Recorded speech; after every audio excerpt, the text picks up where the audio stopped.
നമസ്കാരം. റാഫ്റ്റോ ക്രിക്കറ്റിലേക്ക് അവർക്കും സ്വാഗതം. ഒരിക്കൽ അയഞ്ഞുപോയ T20യിലെ തൻ്റെ പിടി വീണ്ടും ശുഭ്മൻ ഗില്ല് മുറുക്കുന്ന കാഴ്ചയാണ് നമ്മളിപ്പോൾ കണ്ടുകൊണ്ടിരിക്കുന്നത്. തുടരെ അദ്ദേഹം വിജയത്തിലേക്ക് എത്തിക്കുന്നു. 3 അർദ്ധ സെഞ്ചുറികൾ. ഇപ്പോൾ ഓറഞ്ച് ക്യാപ്പിൻ്റെ ലിസ്റ്റിൽ 1-ാം സ്ഥാനത്തേക്ക് പ്രിൻസ് ഉയരുകയും ചെയ്തിട്ടുണ്ട്. നോക്കുക, നിങ്ങൾ ഡൽഹിക്കെതിരെ 45 പന്തുകളിൽ 70 റൺസിൻ്റെ മികച്ച ഇന്നിങ്സ് കളിച്ചു. ലക്നൗവിനെതിരെ 40 പന്തുകളിൽ 56 റൺസാണ്. ഇപ്പോൾ കൊൽക്കത്തയ്ക്കെതിരെ ഇന്നലെ വിജയിക്കുമ്പോൾ 50 പന്തിൽ നിന്ന് 86 റൺസാണ് അദ്ദേഹം നേടിയത്.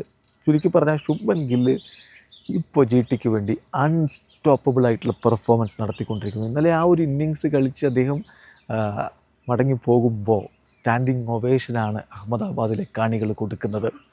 ഇപ്പോൾ ഓറഞ്ച് ക്യാപ്പിൻ്റെ ലിസ്റ്റ് നോക്കിയാൽ ശുഭ്മൻ ഗില്ല് 4 കളികളിൽ നിന്ന് 233 റൺസുമായിട്ട് 1-ാം സ്ഥാനത്തേക്ക് എത്തിയിരിക്കുന്നു. വിരാട് കോഹ്ലി അദ്ദേഹം മറികടന്നിരിക്കുന്നു. വിരാട് കോഹ്ലി 5 കളികളിൽ നിന്ന് 228 റൺസാണ് അടിച്ചിരിക്കുന്നത്. കോഹ്ലി രണ്ടാമത്. മൂന്നാമത് ഹെൻറി ക്ലാസൻ 5 കളി 224. നാലാമത് രജത് പട്ടീദർ 5 കളി 222 റൺസ്.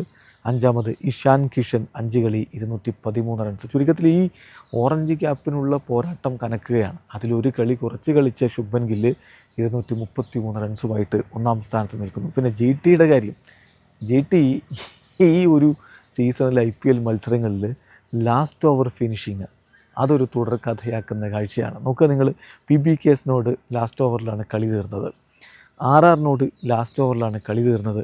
പിന്നെ DCയോട് ലാസ്റ്റ് ഓവറിൽ ഫിനിഷ് ചെയ്തവർ മുന്നോട്ട് പോയി.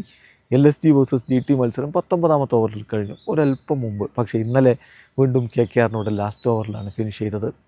തുടരെ 3 വിജയങ്ങൾ. ആദ്യത്തെ കളികളിൽ നിന്ന് പരാജയമായിരുന്നെങ്കിൽ പിന്നെ തുടരെ 3 വിജയങ്ങൾ. ഈ IPL സീസണിൽ ലാസ്റ്റ് ഓവർ ത്രില്ലറുകൾ സമ്മാനിക്കുന്നതിൽ വലിയ രൂപത്തിൽ മുന്നിൽ നിൽക്കുന്നു GT. വീഡിയോ അവസാനിക്കുന്നു. ക്രിക്കറ്റ് ലോകത്തെ കൂടുതൽ വിശേഷങ്ങളുമായി റാഫ്റ്റോക്സ് എത്താം.